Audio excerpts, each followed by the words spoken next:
2026 U D F അധികാരത്തിൽ വരുമോ? ഒരു വളരെ പ്രധാനപ്പെട്ട ഒരു ചോദ്യം കേരളത്തിന്റെ എല്ലാ ഭാഗങ്ങളിൽ നിന്നും അല്ലെങ്കിൽ 140 മണ്ഡലങ്ങളിൽ നിന്നും ഉയരുന്ന ഒരു ചോദ്യമാണ്. കാരണം പിണറായി വിജയന്റെ 10 വർഷത്തെ ഭരണം സാധാരണഗതിയിൽ കേരളത്തിലെ ഈ LDF ആണെങ്കിൽ പിന്നീട് UDF, LDF ഇത്തരത്തിൽ മാറി മറിഞ്ഞ് പോകാറുണ്ട്. പക്ഷേ അതിന് മാറ്റം കുറിച്ചുകൊണ്ട് 2016 അധികാരത്തിൽ വന്ന പിണറായി വിജയൻ 2021 അധികാരത്തിൽ തുടർന്നു. ഇനി 2026 അധികാരത്തിൽ വരുന്നതിന് വേണ്ടി തന്ത്രങ്ങളും കുതന്ത്രങ്ങളും മെനയുകയാണ്. അതുകൊണ്ടാണ് പലരും ചോദിക്കുന്നത് UDF അധികാരത്തിൽ വരുമോ? മറ്റൊരു കാര്യം കൂടിയുണ്ട് ചോദിക്കാൻ. BJP കേരളത്തിൽ വ്യക്തമായ നിർണായകമായ നീക്കം നടത്തുന്നു. കാരണം ആരും പ്രവചിക്കാത്ത രീതിയിൽ തൃശൂർ പാർലമെന്റ് മണ്ഡലം സുരേഷ് ഗോപി നേടിയെടുത്തത് അത് BJPയുടെ ഒരു വൻ വിജയമാണ്. അതുപോലെ ഈ കാര്യത്തിനകത്തും BJP എത്ര സീറ്റ് പിടിക്കും എന്നുള്ളതും വളരെ ചിന്തനീയമായിട്ടുള്ള കാര്യമാണ്. ഈ അവസരത്തിലാണ് UDF വലിയ അങ്കലാപ്പും നെട്ടോട്ടവും നടത്തുന്നത്. ഉപതെരഞ്ഞെടുപ്പുകളിലൊക്കെ വൻ വിജയം നേടി. പക്ഷേ അവർക്ക് എന്നാലും ഒരു സംശയമുണ്ട്. കാരണം ഇനിയും അധികാരത്തിൽ വന്നില്ലെന്നുണ്ടെങ്കിൽ കോൺഗ്രസ് തകരും, UDF തന്നെ തകരും. ഘടകകക്ഷികൾ മറ്റു പല വഴികളിലൂടെയും പോകും. പ്രത്യേകിച്ച് ലീഗ് അവർക്ക് വലിയ നിർണായകമായ സ്ഥാനമുള്ള ഒരു രാഷ്ട്രീയ പാർട്ടിയാണ് മുസ്ലിം ലീഗ്. അതുകൊണ്ട് കോൺഗ്രസ്, ഞാൻ മുമ്പ് ഒരു വീഡിയോയിൽ പറഞ്ഞിട്ടുണ്ട്, അവർ എറണാകുളവും മലപ്പുറവും ഇവർക്ക് തികച്ചും അനുകൂലമാണ് UDFന്. എപ്പോഴും LDF കേരളം ഭരിക്കുമ്പോഴും LDF തരംഗം ഉണ്ടാകുമ്പോഴും UDFന്റെ ഒരു പച്ച തുരുത്തായിട്ട് ഇങ്ങനെ നിൽക്കും എറണാകുളം ജില്ല. അതുകൊണ്ട് എറണാകുളം ജില്ലയിലുള്ള എല്ലാ മണ്ഡലങ്ങളും ഇവർക്ക് പിടിച്ചു കഴിഞ്ഞാൽ, അതുപോലെ മലപ്പുറത്ത് മുസ്ലിം ലീഗും അത് നോക്കും. മുസ്ലിം ലീഗിനും എല്ലാ മണ്ഡലങ്ങളും തിരിച്ചു പിടിക്കാൻ കഴിയും. മുസ്ലിം ലീഗിനെ സംബന്ധിച്ചിടത്തോളം അവരെപ്പോഴും അവർക്ക് വലിയ വിജയമാണ് ഉണ്ടായിക്കൊണ്ടിരിക്കുന്നത്. ഇക്കുറി എന്തായാലും അവർക്ക് വലിയ നേട്ടം ഉണ്ടാകും. കാരണം അവര് ഒത്തൊരുമിച്ച് ഇറങ്ങി പ്രവർത്തിക്കുകയാണ്. മുസ്ലിം ലീഗിന്റെ വലിയ അധ്വാനമാണ് നമ്മൾ നിലമ്പൂരിൽ കണ്ടത്. ആര്യാടൻ ഷൗക്കത്തിന്റെ വൻ വിജയത്തിന് കാരണം അതെന്തിനാ ഉണ്ടാക്കിയതെന്ന് ചോദിച്ചാൽ, കേരളത്തിൽ ഒരു UDF തരംഗമുണ്ട് എന്ന് ബോധ്യപ്പെടുത്തുന്നതിന് വേണ്ടിയാണ്. അവർക്ക് അധികാരത്തിൽ വരണം. UDF അധികാരത്തിൽ വന്നാൽ മാത്രമേ ലീഗിന് അപ്രമാദിത്വത്തോടുകൂടി കേരളം ഭരിക്കാനായിട്ട് ഇനിയൊരു ഉപമുഖ്യമന്ത്രി സ്ഥാനത്തോടുകൂടി ഇരിക്കാൻ കഴിയുകയുള്ളൂ. അതുകൊണ്ടാണ് അവർ അധ്വാനിക്കുന്നത്. കോൺഗ്രസ്സുകാർ അധ്വാനിക്കത്തില്ലല്ലോ, അലസന്മാരല്ലേ, കതറിട്ട് നടക്കുകയല്ലേ ചെയ്യത്തുള്ളൂ. അതുകൊണ്ട് മുസ്ലിം ലീഗ് നിലമ്പൂരിൽ വീടുകൾ കയറി ഇറങ്ങി പ്രവർത്തിച്ചവരാണ്. അപ്പോൾ ഇവരുടെ ഇപ്പോഴത്തെ UDFന്റെ വേറൊരു നീക്കം എന്ന് പറയുന്നത്, ഇപ്പോൾ തൃശ്ശൂരിനിപ്പുറത്തേക്ക് മുസ്ലിം ലീഗ് ഒന്നും ഇല്ല എന്ന് നമ്മൾ പറയാറുണ്ട്. എന്നാലും അവിടെ എവിടെയായിട്ട് ഉണ്ട് എന്നുള്ളത് വേറൊരു കാര്യം. ഈ ലീഗിന് UDF കോൺഗ്രസ് എറണാകുളം മുതൽ ഇങ്ങോട്ടേക്ക് തിരുവനന്തപുരം വരെ CPMന്റെ കയ്യിലിരിക്കുന്ന ഒരു 20 സീറ്റ് എങ്ങനെ പിടിച്ചെടുക്കാം എന്നുള്ളതാണ് നോക്കുന്നത്. എറണാകുളം മുതൽ തിരുവനന്തപുരം വരെ ഇവർക്ക് നേടിയെടുക്കുക എന്നുള്ളതാണ്. അത് CPMന്റെ കയ്യിൽ നിന്ന് പിടിച്ചെടുക്കും എന്നുള്ള ഒരു ദൃഢതയോടുകൂടി, വാശിയോടുകൂടിയാണ് UDF മുന്നോട്ട് പോകുന്നത്. ഇവർക്ക് അതിന് പ്രധാനമായിട്ട് ഇവരെ ആലപ്പുഴ ജില്ലയിലെ ചെങ്ങന്നൂർ നോട്ടമിടുന്നുണ്ട്.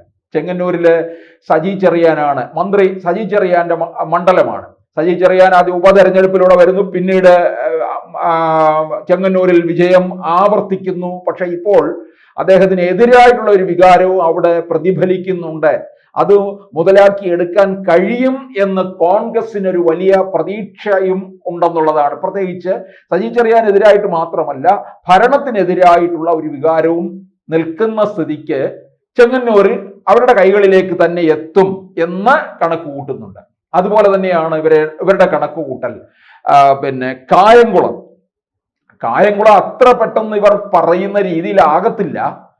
പക്ഷേ എന്നാലും അവിടെ മത്സരം നടക്കുക. അവിടെ എനിക്ക് തോന്നുന്നു ഇത്തവണ CPM 3-ാം സ്ഥാനത്തേക്ക് പോകാനുള്ള സകല സാധ്യതയും കാണുന്നുണ്ട്. കാരണം കോൺഗ്രസിന്റെ അരിത ബാബു 2021 അവിടെ മത്സരിച്ചു, പരാജയപ്പെട്ടു.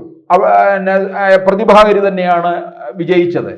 പ്രതിഭാകരി ഇക്കുറിയും 2021 വിജയിച്ചു. വലിയ ഭൂരിപക്ഷമില്ല, 2000-ലധികം വോട്ടിന്റെ ഭൂരിപക്ഷം മാത്രമാണ് നേടിയിട്ടുള്ളത്.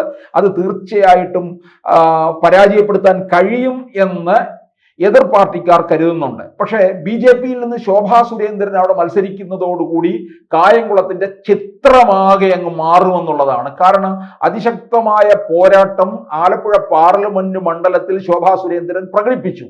അതിന്റെ ഒരു തരംഗം അലയൊലി അടങ്ങുന്നതിന് മുമ്പാണ് ശോഭാ സുരേന്ദ്രൻ അവിടം കേന്ദ്രീകരിച്ചുകൊണ്ട് തന്നെ പ്രവർത്തിച്ചു നിൽക്കുകയാണ്. അതൊക്കെ വോട്ടാക്കി മാറ്റാൻ കഴിയും. പ്രധാനമന്ത്രിയുടെ പല പദ്ധതികളും ശോഭാ സുരേന്ദ്രൻ മണ്ഡലത്തിന്, ആലപ്പുഴ പാർലമെന്റ് മണ്ഡലത്തിന് തന്നെ പരിചയപ്പെടുത്തി കൊടുത്തു. ഇപ്പോഴിതാ എയിംസ് ആലപ്പുഴയിൽ വേണമെന്ന് പറഞ്ഞുകൊണ്ട് സുരേഷ് ഗോപിയെ പോലുള്ളവർ അടക്കം പറയുന്നുണ്ട്. അത് എന്തുകൊണ്ട് സുരേഷ് ഗോപി തൃശ്ശൂരിലേക്ക് കൊണ്ടുപോകുന്നില്ല? ഇതിവിടെ ആലപ്പുഴയ്ക്ക് തന്നെയാണ്, ആലപ്പുഴയ്ക്കാണ് അനിവാര്യമായിട്ടുള്ളത് എന്ന് സുരേഷ് ഗോപി പറയുകയും ചെയ്യുന്നു. അപ്പൊ ഇതൊക്കെ BJPക്ക് അനുകൂല ഘടകങ്ങളായിട്ട് മാറുകയാണ് ചെയ്യുന്നത്. ആലപ്പുഴ ജില്ലയിൽ പല മണ്ഡലവും BJPക്ക് നോട്ടമുണ്ട്. അതുകൊണ്ട് UDFന്റെ ആ ഒരു പ്രതീക്ഷ അത്ര കയറി വരില്ല. ഇപ്പം രമേശ് ചെന്നിത്തലയുടെ മണ്ഡലമായ ഹരിപ്പാട് പോലും ശോഭാ സുരേന്ദ്രൻ മികച്ച പ്രകടനമാണ് കാഴ്ചവെച്ചത്. മാവേലിക്കര UDF നേടിയെടുക്കാനായിട്ട് ശ്രമിക്കുന്നുണ്ട്. അതുപോലെ അരുവിക്കരയിൽ കാർത്തികേയന്റെ മകൻ ശബരിനാഥ് ആയിരുന്നു ഉപതെരഞ്ഞെടുപ്പിൽ മത്സരിച്ച് വിജയിച്ചു. പിന്നീടും വിജയമുണ്ടായി. പക്ഷേ 21-ൽ പരാജയം ഏറ്റുവാങ്ങി സ്റ്റീഫനോട്.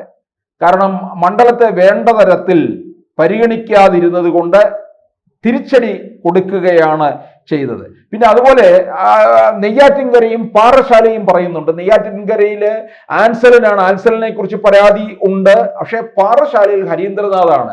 അവിടെ അത്ര പെട്ടെന്ന് ഹരീന്ദ്രനാഥിനെ പരാജയപ്പെടുത്താൻ കഴിയുമെന്ന് തോന്നുന്നില്ല. കോവളം മണ്ഡലം ഇവർക്ക് നിലനിർത്തിപ്പോവാൻ കഴിയും. കോവളം മാത്രമാണ് ഇപ്പോൾ UDFന്റെ കൈവശം ഉള്ളത്.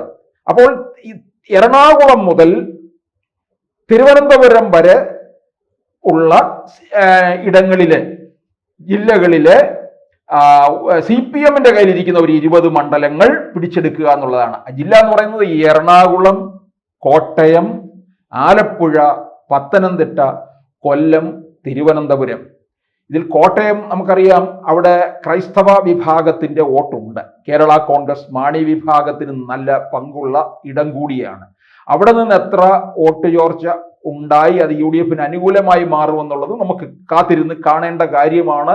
പക്ഷേ പഞ്ചായത്ത് തെരഞ്ഞെടുപ്പ് കഴിയുമ്പോൾ ജോസ് കെ മാണി വിഭാഗം UDFലേക്ക് വന്നു കഴിഞ്ഞാൽ ഇവർക്ക് ഈ UDFന്റെ കണക്കുകൂട്ടലുകൾ ഒന്നുകൂടെ നില മെച്ചപ്പെടുത്താനുള്ള സാധ്യതയായിരിക്കും കാണുന്നത്. അതുപോലെ പത്തനംതിട്ട ജില്ലയിൽ ഇവർക്ക് ഏറ്റവും പ്രധാനമായിട്ട് നോട്ടം ആരോഗ്യമന്ത്രി വീണ ജോർജിന്റെ മണ്ഡലമായ ആറന്മുളയാണ്. കാരണം വീണ ജോർജ് പക്ക പരാജയമാണ് എന്ന് ജനത്തിന് ബോധ്യമായിരിക്കുകയാണ്. കേരളത്തിലെ ഏറ്റവും മികച്ച വകുപ്പായി പോകേണ്ട ജനകീയോപകാരപ്രദമായിട്ടുള്ള ഒരു വകുപ്പാണ് വീണ ജോർജ് കൈകാര്യം ചെയ്യുന്ന ആരോഗ്യ വകുപ്പ്. ആ ആരോഗ്യ വകുപ്പിന് വൻ ഇടിവാണ് സംഭവിച്ചിരിക്കുന്നത്. 2016 KK ശൈലജ രൂപപ്പെടുത്തി എടുത്തുകൊണ്ടുവന്ന ഒരു ചിത്രമുണ്ടായിരുന്നു ആരോഗ്യ വകുപ്പിനെ കുറിച്ച്. ആരോഗ്യ വകുപ്പ് കേരളത്തിൽ വലിയ ജനപ്രീതി നേടി. അതിലൂടെ KK ശൈലജ കേരളത്തിന്റെ മുഖ്യമന്ത്രി സ്ഥാനത്തേക്ക് പോലും ഉയർത്തപ്പെട്ടു എന്നുള്ളതാണ്. അതാണ് നമ്മുടെ പിണറായി വിജയന് സഹിക്കവയ്യാതെയും പിന്നീട് 2021 മത്സരിപ്പിച്ച് MLA മാത്രമാക്കി നിർത്തി മന്ത്രിപ്പണി കൊടുത്തില്ല എന്നുള്ളത് നമ്മൾ ഓർത്തിരിക്കണം. അങ്ങനെ കൊണ്ടുവന്ന KK ശൈലജ കൊണ്ടുവന്ന ആ വകുപ്പ് ഇവിടെ ഇല്ലാതാകുകയാണ് ചെയ്തിരിക്കുന്നത്. അവിടെ ജനദ്രോഹപരമായിട്ടുള്ള ഒന്നായി മാറുകയും ചെയ്തു. അതുകൊണ്ട് അതൊക്കെ UDFന് നോട്ടമുള്ളതാണ്. 2016 ശിവദാസൻ നായരെ തോൽപ്പിച്ചിട്ടാണ് വീണ ജോർജ് ഇവിടെ ആറന്മുളയിലെ MLA സ്ഥാനം വിജയിച്ച് വരുന്നത്. അപ്പോൾ എറണാകുളം, കോട്ടയം, ആലപ്പുഴ, പത്തനംതിട്ട, കൊല്ലം, തിരുവനന്തപുരം എന്നിവിടങ്ങളിലെ 20 സീറ്റ് CPMന്റെ 20 സീറ്റുകളിലാണ് UDFന്റെ നോട്ടം.